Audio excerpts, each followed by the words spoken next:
I had the privilege the other day to hear Ben Carson, Dr. Ben Carson. I've heard a lot of keynotes in my day, but I've rarely been moved the way I was moved with Ben Carson's story. Ben grew up in the 50s in inner city Detroit, where his mother found out that his father was a bigamist. His mother left his father, and him and his brother were living alone with their mother as she worked very hard to make ends meet. And Ben just kind of gave up and was in school. And the story he tells was they called him Dummy. Literally, Dummy was his nickname. And he said that the other kids in the class would tease him and oddly enough, bully him because they would get great grades and they would ask him what he got, hence the name Dummy, because his grades were much lower. Until one day, his sweet mother, having only a third grade education, would make him and his brother read books and do book reports on what they read. And even though his mother herself could not read, they would read the book report to her. And he said, something happened in my life. He said, no matter the circumstances, no matter the financial struggles of my life, I understood that I could read a book and I could be transformed anywhere. So I developed a hunger for learning, reading, writing, mathematics, science. And I went from being Dummy to the smartest kid in the class. And now I was showing my grades. And most of you know the Dr. Ben Carson story. Then he went off to Yale University, became one of the first African-American neurosurgeons in the world. And the rest is history. But one of the most powerful statements that he made was this: I had the same brain. I had the same brain when they were calling me Dummy until the smartest kid in the class. In over 3 decades, I've learned the truly great car dealerships are only great because of one thing: leadership. So I'm sitting down with the great men and women inspiring automotive on TimTalks, automotive leadership and beyond. Welcome to the first revamped episode of TimTalks. 2 years ago, actually almost 3 years ago, Damian Boudreaux, who was going to be our first guest, came to me and said, listen, Tim, I've seen you on social media. I know about your company. I've heard you speak. I was humbled because he asked me to proofread a book that he was co-authoring with Ali Rita. Some of you that don't know, Ali is the number one car salesperson in the world. Just absolutely phenomenal, selling vehicles in Detroit, Michigan. And after I read this book several years ago, I called Damian and I said, Damian, this is leadership in the dealership. He said, oh my gosh, I love that. Would you mind if I used it for the book? So as the intro said, through the years, nearly 3 decades of being a salesperson and then on the desk and then starting a software company with my partners, I have seen some of the best and worst dealerships in this country, and there is 100% fact. The difference is the leadership. The leadership, like the story I just told of Ben Carson, he had the same mind. We read in the scriptures of old that says, be transformed by the renewing of your mind. We want to create a space that people can go for info, not selling any software. Software is not going to change the culture of your company. You are the people, the men and women that can change the culture and the trajectory of your company by just doing several simple things. But the main one, like Ben Carson, is renewing your mind. So with that, I am humbled and honored to have my friend, Damian Boudreaux. Damian, how are you, buddy? Happy. Happy. You're always happy. How do you stay? Well, that's a whole other podcast. How Damian, if anybody listening has ever seen Damian in a bad mood, please let me know, because I've never seen it. I tried the other way. It sucked. I wasn't even good at it. So what the hell? It's funny. I think it was Dale Carnegie that said, positive thinking doesn't work 100% of the time, but negative thinking does. And there's a lot of truth to that. But Damian, I'm so, we've been working behind the scene for several years because we've wanted to make it right. We've written it. We've looked at it. We're making some adjustments. So the book will be available. We'll do another launch podcast when the book is going to be released later this year in 2024, as well as the website. So, Damian, let me just give a little bit about your background and what I was seeing through the years, and I could throw out dozens and dozens of names of leaders and dealerships that have transformed not only their culture, but the financial situation of their store by changing the culture. Give us a little bit of your story, and then we'll go right into the book and the inspiration for the book and Ali and et cetera. Well, in the car business, thank you very much, by the way. I'm so glad to be here. I am the people involved in this program, y'all. There's some big names in this program behind the scenes right now. And I'm telling you, it's going to be incredible what's possible for your organization as a result of getting tools to help grow people. And that is what the whole purpose of this is. I got in the car business to change oil after I would paint houses. I would run to my friend's transmission shop at night and work till 11 o'clock and learn about transmissions. Then worked in a Chevrolet store changing oil. For 3.5 years, I sucked selling cars, between 8 cars and 16 cars, stuck like most people, almost salesman of the month. Next month, almost fired. And I hated this business. It was awful. And it wasn't until I had enough where I had that moment where I said, no more. This is not going to work. And I decided to do this business like my dad's drugstore, where he just loved and cared for everybody and only waited on people who knew him. And in 1 month, I went from never being able to break 20 in 3.5 years to selling 63 that next month. And life will never be the same. Because I quit waiting on transactional customers. I only waited on people who knew me. They drove 2.5 hours from Houston. And that is the beginning of my journey. Is relationship selling means I never have to sell again. Relationship selling means I never market the way most people market. I'm not chasing the marketplace. I am a magnet for the marketplace. They come to see me. The culture that I create is my culture. Starts with my vision. Here's what I see for myself. Here is who I am at my best. Here is my story. And those 3 ingredients are the recipe for every successful dealership out there. They know where they're going, they know who they are, and they have a story.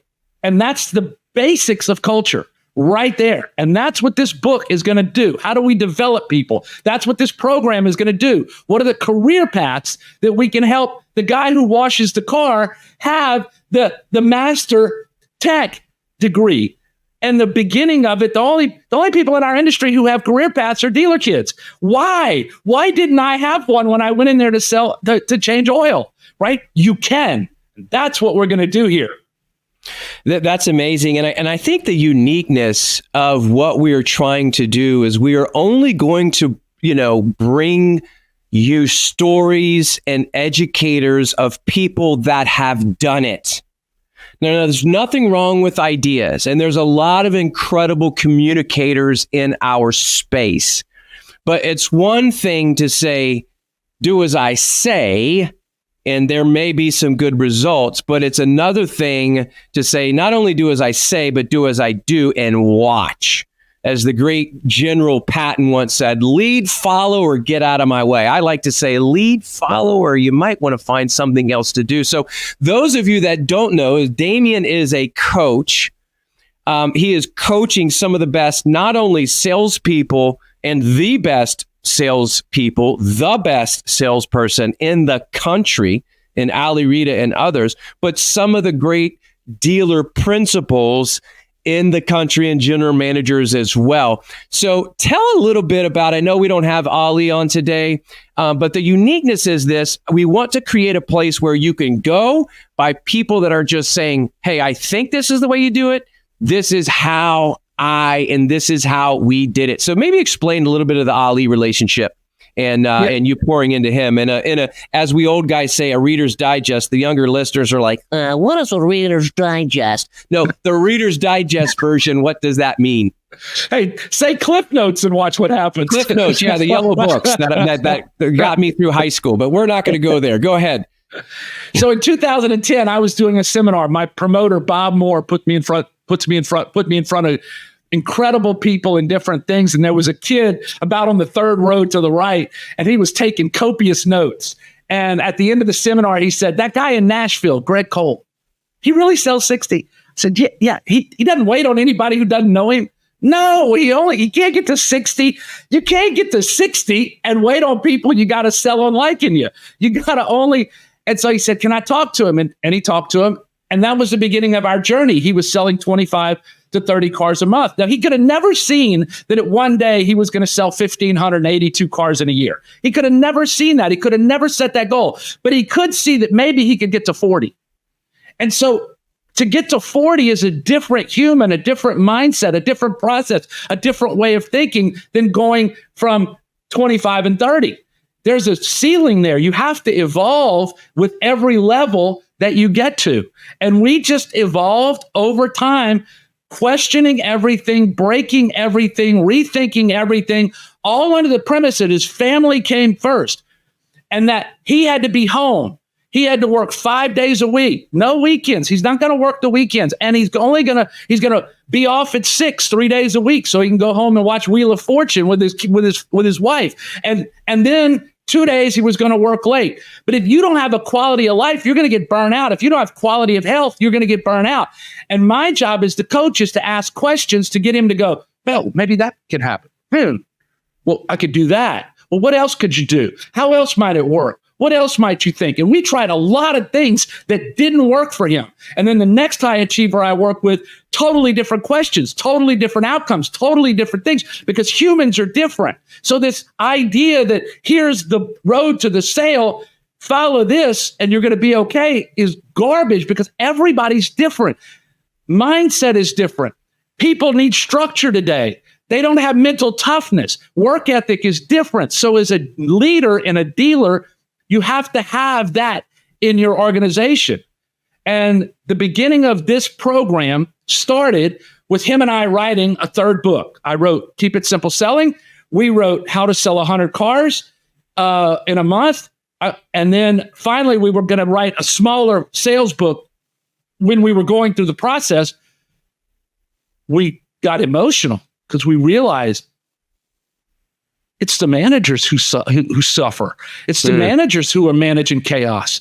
It's the managers who don't have any coaching, who aren't taught how to lead people, aren't taught how to teach people, aren't taught that at the beginning of the career, you have to hire people for their future, not just to sell, but for the future of your job is to never wait on another dealer-driven opportunity 3.5 years, 5 years from now. We're going to start you off here. And when you come to work for me, your first 6 months, you're my little duckling. I got you. You just get behind. Nobody messes with him or nobody messes with her. I got him. You're safe. You're protected. You're guaranteed.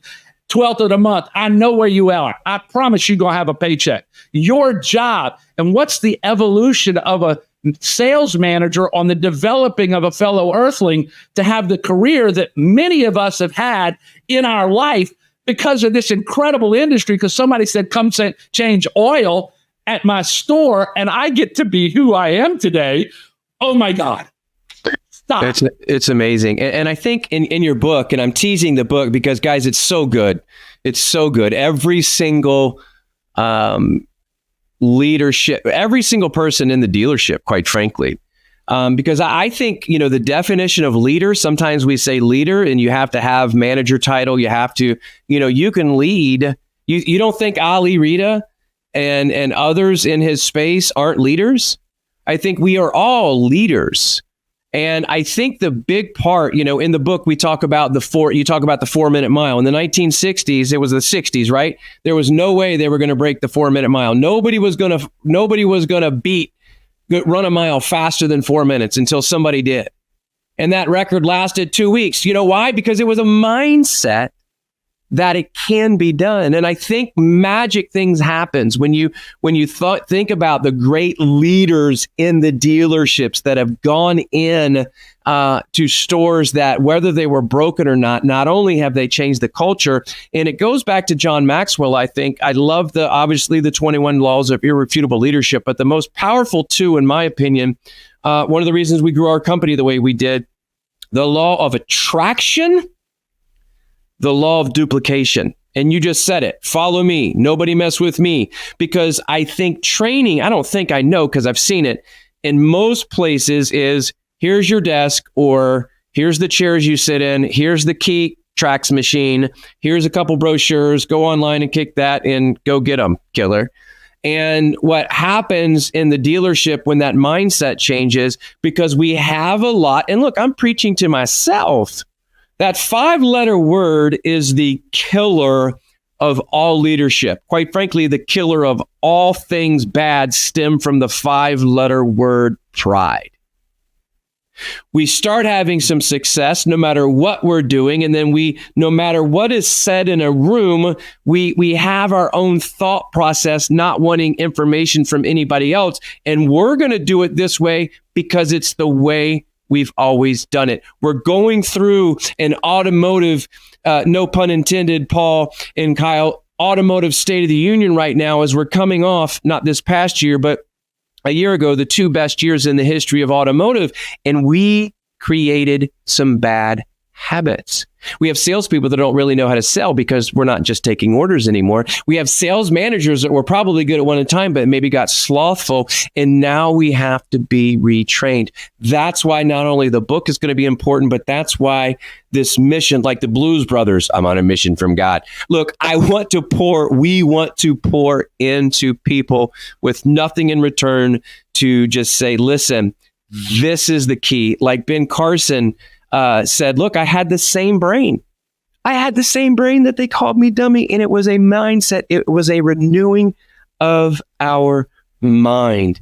So, Damian, as we talk about this, just give us a little bit. I love the baseball diagram that you put together in the book. Let's talk about that a little bit, and that, again, Cliff Notes on your sales process, because a lot of us car folks, men and women, our mind runs really fast. But give us that visual, a little nugget that people can take home with them.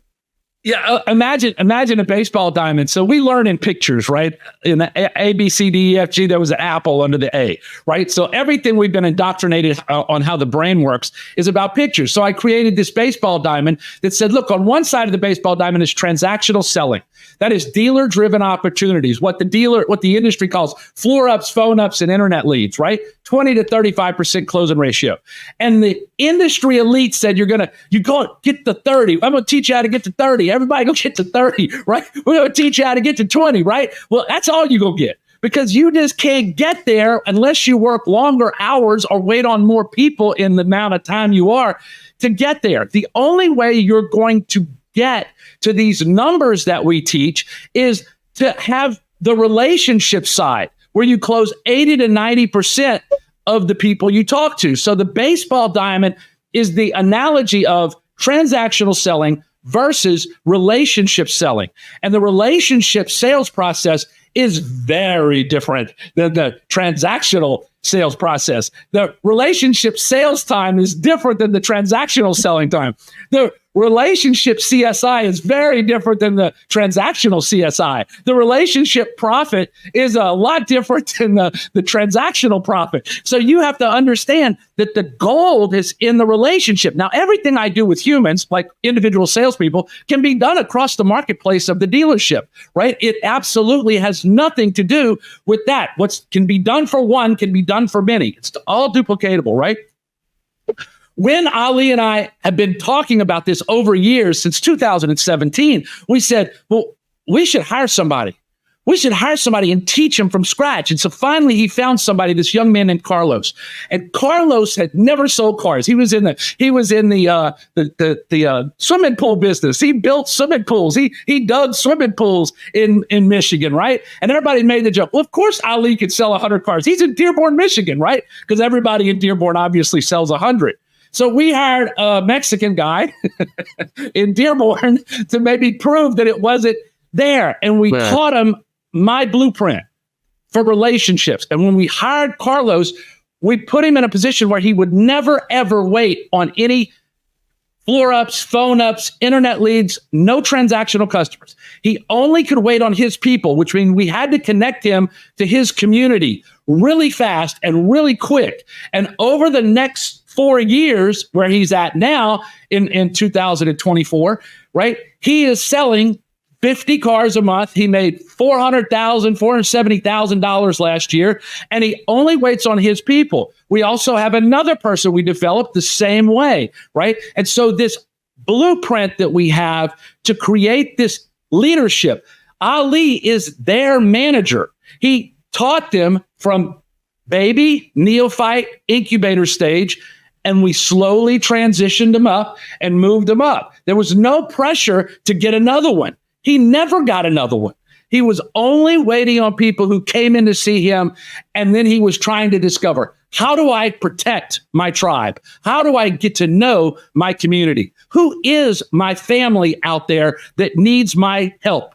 And where do I fit? And that's what we teach, right? And so that's what the journey is about. So you talk about at the beginning, we want to take people who've done it. Now we've done it. And we're going to continue to do it. And now we're going to do it with dealerships, where we take the whole dealership and say, how do we move your salespeople from transactional selling, and the bulk of them, if we can get them to move to the relationship side?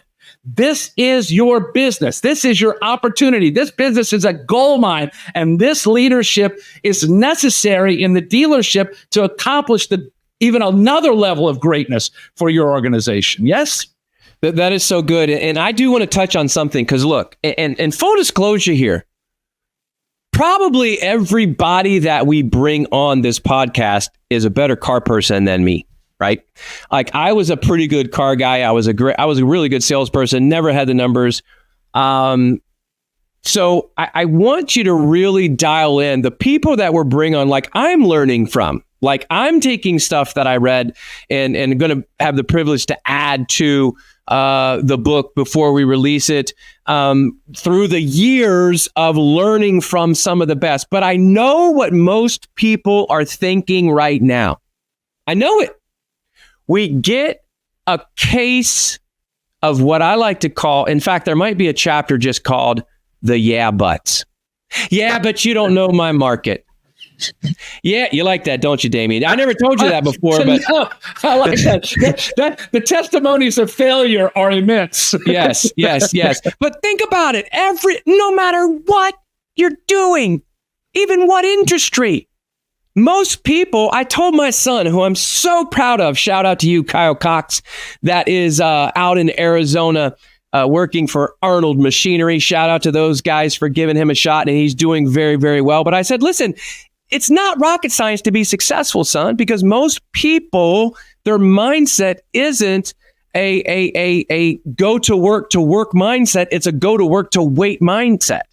Let me just see what happens. So the yeah buts, especially in our business, yeah, but you don't understand my projected market area. Yeah, but our average beacon score is like 620. Yeah, but I don't have the salespeople to do that. So as we land this plane, listen, we could go on and on. We wanted to keep it under 30 minutes for you. So just listen, there's so much coming. We're bringing you not just energy. We're bringing you podcast after podcast of people that have done this to pour into you to not only better, most importantly, yourself and the renewing of your mind, but the people around you. But it's don't get the yeah buts. Everybody's got yeah buts. Yeah, but you can't break a 4-minute mile. Yeah, but you can't sell 100 cars until someone does it. Yeah, you can't. There's no way, Patrick Abad, in Cumming, Georgia, the store can go from where it was to almost 5x and selling 600 cars. There's no way until someone does it. So please check your but at the door. Speak on a little bit of that, Damian, as we close this out. What do you want to say? Because you've done it. You've walked the walk. You've talked the talk. Ali, 100 cars a month. Some at one time, 200 cars a month. So what do you say to the but you don't understand my market and the buts that are listing right now? Yeah, but if you believe it, it's true. That's right. It is absolutely your truth. Yep. And part of this journey is evolving from where you are now and saying, isn't it all possible just to weigh a little less? Isn't it all possible just to eat a little better? Isn't it all possible just to help my people a little more? Isn't it all possible to have a little bit more in my bank account? Isn't it all possible to have a better relationship with my daughter? Isn't it all possible to have a better relationship with my significant other? Isn't it all possible that maybe if I just took a breath, I could believe more? And I'll bring it right home to salespeople or managers. How many of y'all have ever had a customer where you knew they could buy, the customer didn't believe, your manager didn't believe, and 30 minutes later, they were leaving in a vehicle? And how many of y'all ever had a customer you knew they couldn't buy nothing, that they couldn't buy their mama's love, and they left the dealership and they went to another dealership and they bought from there? The only thing that changed was but. The belief system that you brought to the table, the belief system that says, I can, or there's no way. So everything you do in life, you should find a way to say, I know there's a way. I just know this way isn't the way. My transition in this business was from, I'm in the wrong business, to discovering I'm not in the wrong business. I'm just in my business wrong in a way that doesn't work for me. And that's where it begins. You have to look in the mirror. You have to know, who are you at your best, connected to your I am source. And when you walk, talk, breathe, and believe in that soul, and you have a destination, the time for the map is before you go in the woods. Everything is possible. Just make it work. Damian, thank you so much. We are going to stack them up. As we say in Kentucky, stack them up like cordwood. We are going to bring the best and the best of you for content that we can learn from, get the mindset of learning. Because at the end of the day, again, we opened up with the Ben Carson story, so powerful. He had the same brain. He had the same brain when they called him dummy, turned into wasn't an incredible human, obviously, before, but turned into neurologist and neurosurgeon, and the only thing that changed was his thinking. Ladies and gentlemen, you can do that too. I am so thankful to have the privilege to be able to communicate with you today. Look, I'm definitely not perfect. I'm far from it. And I have zillions and zillions of flaws. I'm trying to better myself. It's been a tough couple years from me with losing my mom and my dad having the stroke and all the things and realigning different things. There's no time in life that everything is perfect. But I just want to encourage you. We just want to encourage you today that, as Damian said, imagine what it could be. You have the power to renew your mind, be transformed by the renewing of your mind. Put the buts away. And what could happen if you just changed your thought process and you be the leader in your dealership that we know you can be. Thank you so much for your time. We're looking so much forward to communicating with you in the future. Be looking. Obviously, we'll be letting you know when the website is released, when the book is released, as we've been working on this for several years. And we're so excited to be able to pour into the community that's been so good to us, the automotive space and beyond. So until next time, we'll see you soon.